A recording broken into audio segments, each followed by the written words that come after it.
paano natin sasabihin na sa mga taga Bicol, mahal na mahal ko kayo, I miss you and I hope to see you soon.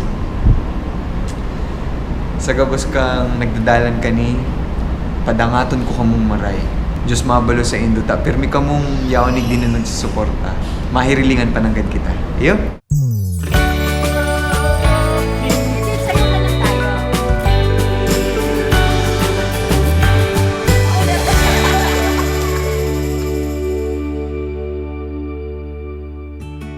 Dito tayo ngayon sa restaurant ni Enchong Dee. Kasama natin si Mac, kasama ko sa Oyayi. Ngayon siya yung kumukuha rin. Cameraman ng news. Ngayon, former cameraman, now business guy. Makinig ka kay Enchong kasi nagne-negosyo dito. Kinuwento ko noon at uulitin ko na rin para sa inyo. Alam na ni Enchong to kung bakit ko siya naisip ngayon. Kasi sinasabi ko kung meron akong mga napamahal na tao, Bicolano, Boholano, at sila yung mga naisip ko during quarantine. Kasi nga, matibay silang tao. I feel so safe when I'm in Bicol. And now, missing the people of Bicol, I remembered you. I remembered Enchong. Because, bukang bibig siya ng mga nakita ko doon, lalo na nung nag-stay kami sa accommodation near Legazpi Airport. May swimming pool doon, sabi. Dito si Enchong, dito si Enchong. Ngayon, kausapin na natin siya. Anong klase yung lumaki ka sa Naga? Naga ka, di ba? Oo, ano yung childhood mo? Tapos ano yung influences ng childhood mo sa pagkatao? Influences ko growing up in Bicol. Well, number one, I lived my life until 16 years old na napakasimple ng buhay. What we have is all we need only. Growing up also, my mom instilled in us na we don't need a lot of material things. That's why my clothes are from my kuya, the toys are from my kuya, and then pasa-pasa. Even when I go out and ask permission to my mom to go out with my friends, bibigyan niya lang akong 100, and 100 pesos is enough for us to watch a movie, snack, and then go back home. 100 pesos is all we need back then. So parang feeling ko until now, nadala ko siya. Na-realize ko, hindi rin ako ganun ka-materialistic. I don't buy things. Or like, when I contemplate on buying a particular something, ang daming pinagdadaanan sa utak ko. Like, kailangan ko ba to? Magiging masaya ba ako? Kanino ko siya masishare?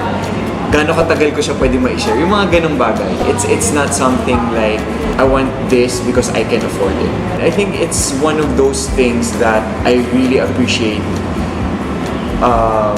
sa mga turo ng parents ko sa akin. Mama, Papa, anong work niya? Si Papa works for Unilab and my mom used to be a poultry grower. So dati may farm. Very, very negosyante si Mama. Sa kanya ko rin natutunan yung mga accounting at an early age, mga cash flow.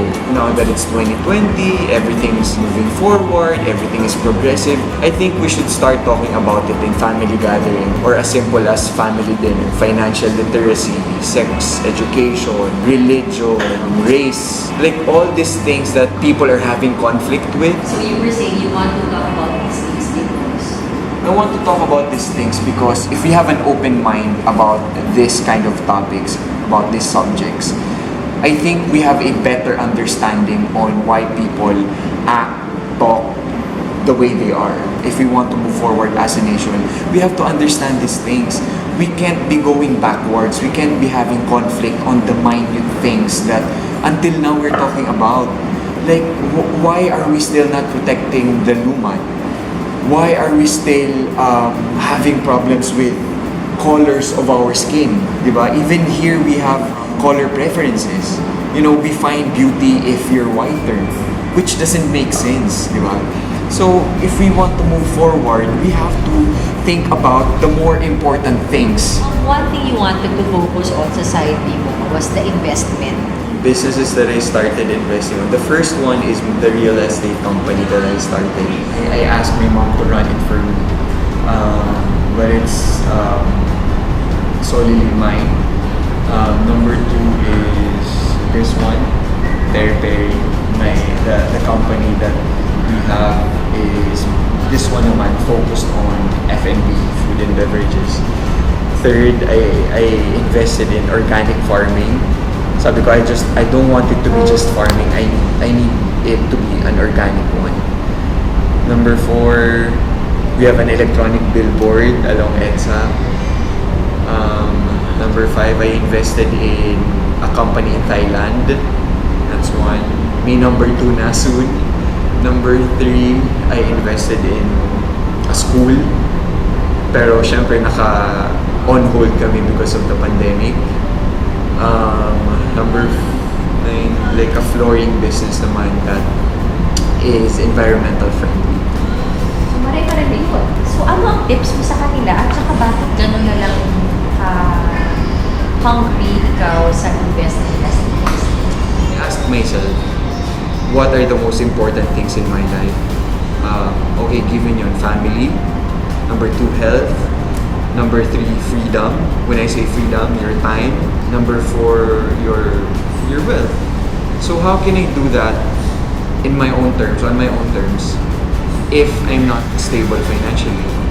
So I started investing at an early age. My first building was named E23 because it was finished when I was 23 years old. I started investing when I was 21. Even prior to that, because I would get incentives sa sports when I would get gold or silver, bronze. You know, you have all these incentives. I like seeing my bank account grow.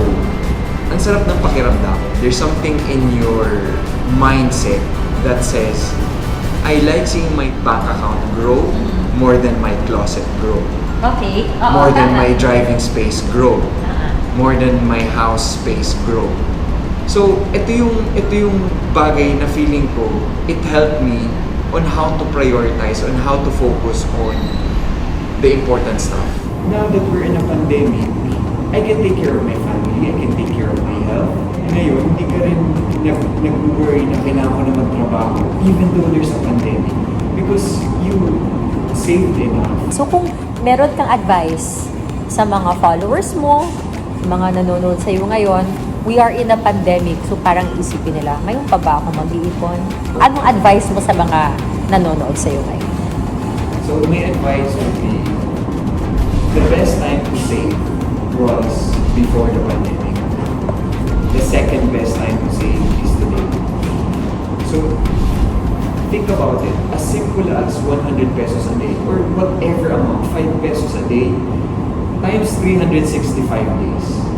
How much is that? Yun yung masasave mo just by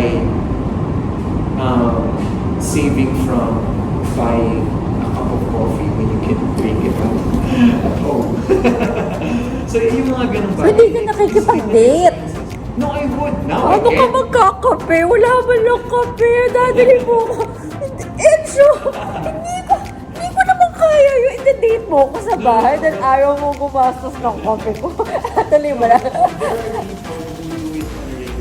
So in terms of saving, that's number 1 advice. Number 2, just ask yourself, every time you buy it, gaano ko siya katagal magagamit?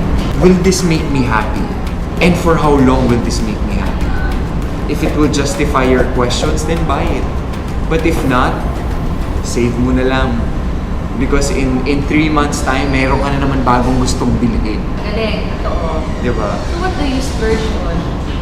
You must splurge on something. Travel. Why travel? Because traveling is one of those expenses that when you spend on, you will gain more from it rather than losing your money. Another thing that you can spend on is education. As simple as attending a webinar, which I love attending during this quarantine. It will save you. You will gain more from it. And number 3, I will just bring it back to kanina dahil nabanggit mo yung Bicol. I think a lot of a huge a magnitude of who Enchong is came from my growing up years in Naga. Because I remember in Bicol, when I was growing up, kapag kailangan mo ng sili, tatanungin mo lang yung kapitbahay mo, bibigyan ka nila. Kasi ganun yung sistema, ganun yung naging livelihood namin sa Naga na, yung lifestyle namin sa Naga na, kapag may kailangan kang isang bagay, if kaya mo naman ibigay na walang kapalit, ibigay mo. Kailangan natin yung isa't isa.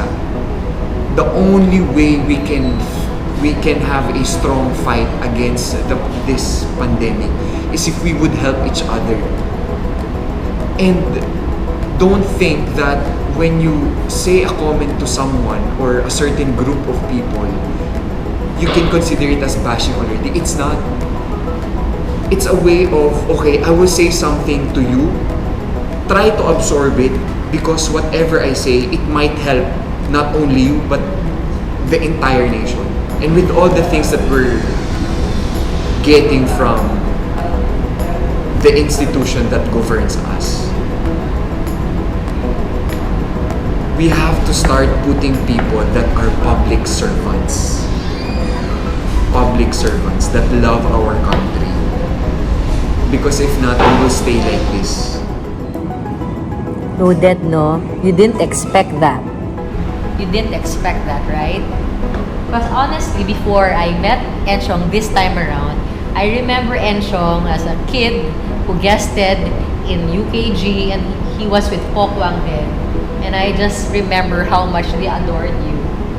Palagi ka nilang binibiro-biro. So in my mind, sabi ko, siguro mabait na tao to para biro-biro din ng mga kaibigan niya. Yun lang. That was all I knew of you.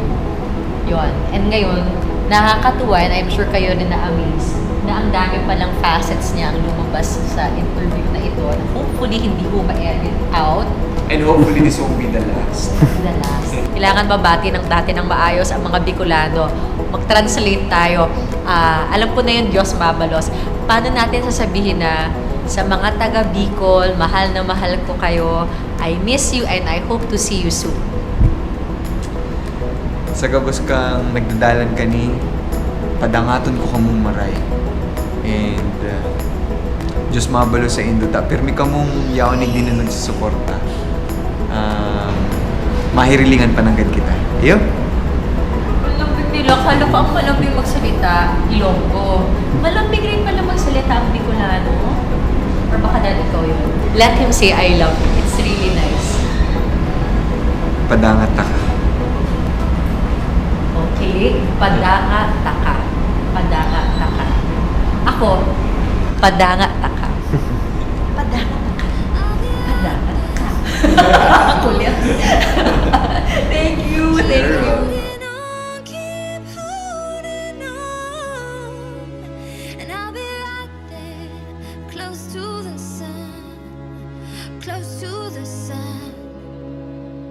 Thank you for watching. Please subscribe to our channel and enjoy more of Side B.